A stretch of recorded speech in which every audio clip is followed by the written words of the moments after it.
Okay, here comes the end of this very stupid conversation, at least scene one. He has just sung for her, and now this is Heidi speaking, second speaker, and she says, "Nun." Well, I've learned here that I believe is the way a German would stall if he doesn't know exactly what to say next. In English, we say "well," and but apparently that doesn't work. I was using that for a while when I was chatting, and my friend said, "Why are you saying wohl? Wohl is the way you say well, but you don't do that." And it took a while, but then I noticed, yes, I was beginning to hear. It literally it means now. Now. She says, "Ich bin arm, sehr arm." Arm is poor. Heidi is beautiful, she's intelligent, intellectual, didn't notice the motorcycle right away, but she's poor, sehr poor.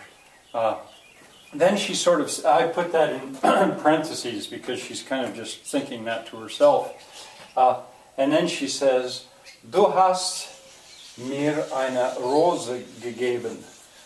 You have, this is a new word, you have mir, to me, that's the dative, it would be to me, eine Rose, I think you've got eine, yeah, you have it, the ending might be different, eine Rose gegeben. Well, this is given. I'll tell you something about these verbs in a minute. Und du hast, and you have, für mich gesungen, sung. And you have sung for me, we would say in English. You have for me sung. Now he blurts in, Klaus, stupid guy that he is, he says, "Liebst du mich? Love you me?" This is the verb to love. Lieben, and I'll show you. "Liebst du mich?" And I do want to point out that in English, we would say, "Do you love me?" But that word "do," does, did, done, that word in English is used extremely frequently. And there's no other language that I know of that uses a word in a similar way. We use it to make questions, and we use it to make things negative, like "I do not love," or "do you love?" And when I go to teach some English, which I'm going to do, I think this summer, I'll have to explain about that. But in German, you don't. You just, "Love you me?" is the way you say that in German. "Liebst du mich?" You just have to throw the word "do" away if you go to German. Well, I love these birds. There's one right over my head, and he or she is sitting there wondering, why don't I go away? Okay, "Liebst du mich?" And then speaker number 2, Heidi, she says, "Ja, ja, ich liebe dich." Now, I put that in there so that you would know how to say "I love you" in German. Just, this is the same stupid conversation. Except I'm going to have her say "sehr." That means very. Yeah, you have that word already. "I love you very." That's so different, and that's just so much fun. Yeah, "I love you very." And "so sehr." And you can even say "so very." This is perfectly good German. "Ja, ich liebe dich sehr, so sehr." Very, so very. Now see, she's ashamed of herself. She can't believe she said that. Oh, that she would be so influenced by that motorcycle and his song and his rose. She's ashamed of herself. And so she wants out of there. She says, "Auf Wiedersehen." There's the most standard way to say goodbye in German. Auf means on top of, on, or upon if you want, on.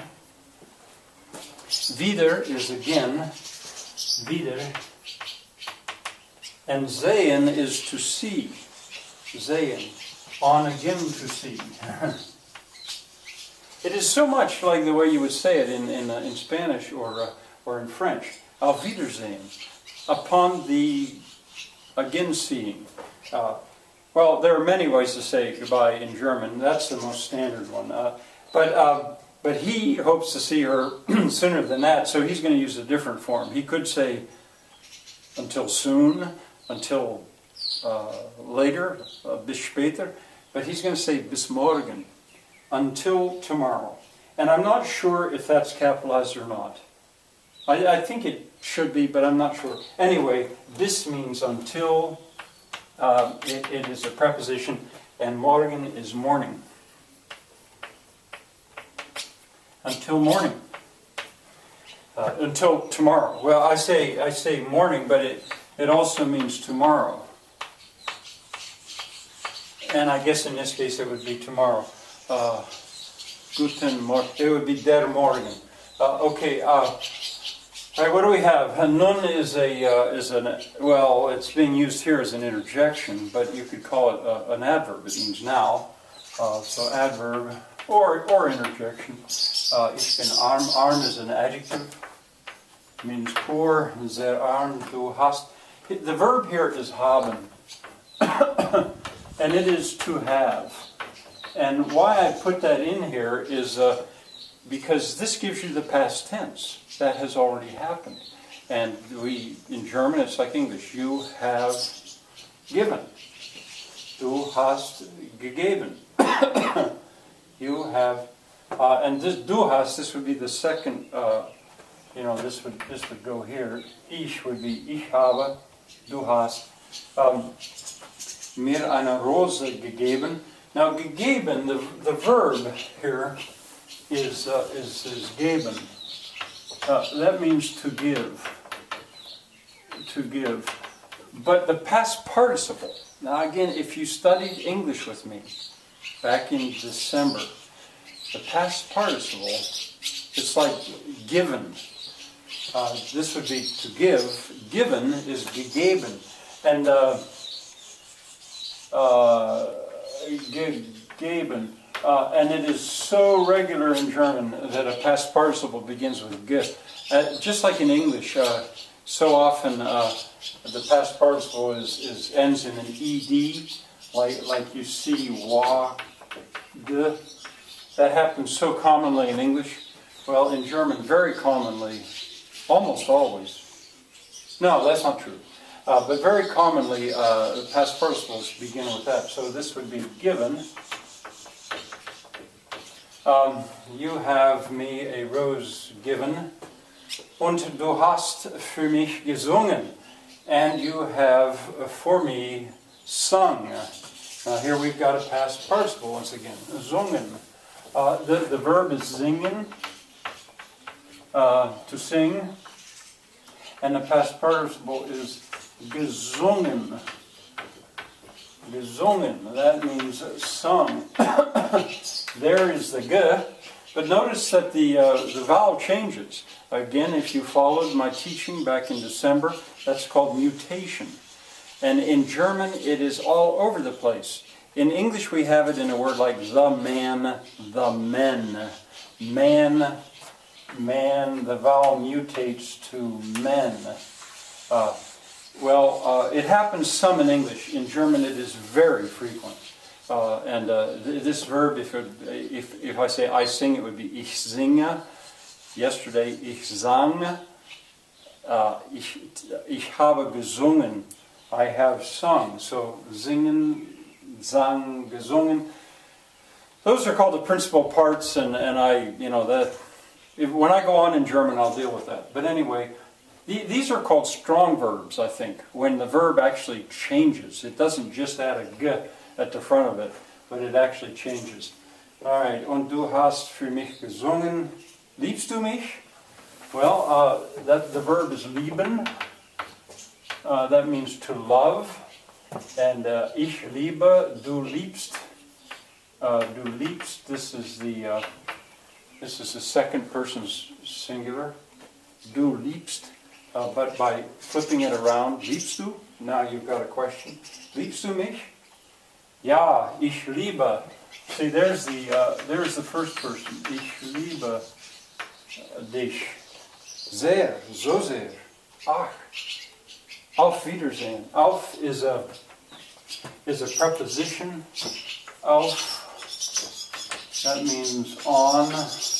for upon, and that is dative. Wieder is an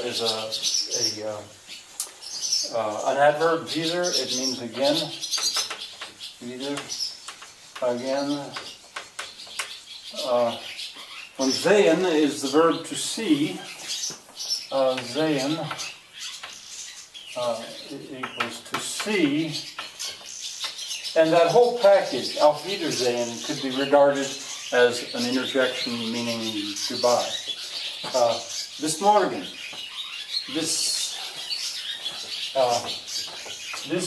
It means to, or let's say with until might be better. Until bis, and I think it's dative. I think. This morgen, and then morgen, der Morgen is, it's masculine, so it's a noun here, der Morgen, and it would mean the morning, the morning. Okay, let me say this once again now, and then I'll give you the bad news, good news. Okay, she says to herself, nun, ich bin arm, sehr arm.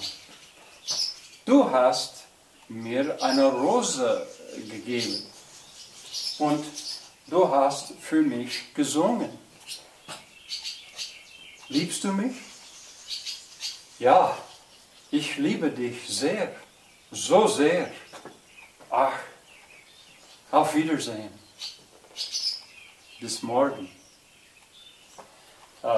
Okay, I almost decided I should say bis morgen and then say until tomorrow, but I want to tell you what's coming. Tomorrow is Friday. It's the 5th day of German, and I will give you your test. What I'll do tomorrow is, by now, if you followed, you've got about maybe 60, 70 German words, and I will have the whole conversation on the board, just like I did in Spanish and French, without the translation. And the first time that it occurs, for every word, I will expect you to supply the English word. If you want to take this seriously and study up a little bit, fine. You know, you can always pause as we're going. All right, so anyway, that's coming tomorrow, your test on German. So I'll say to you, bis morgen.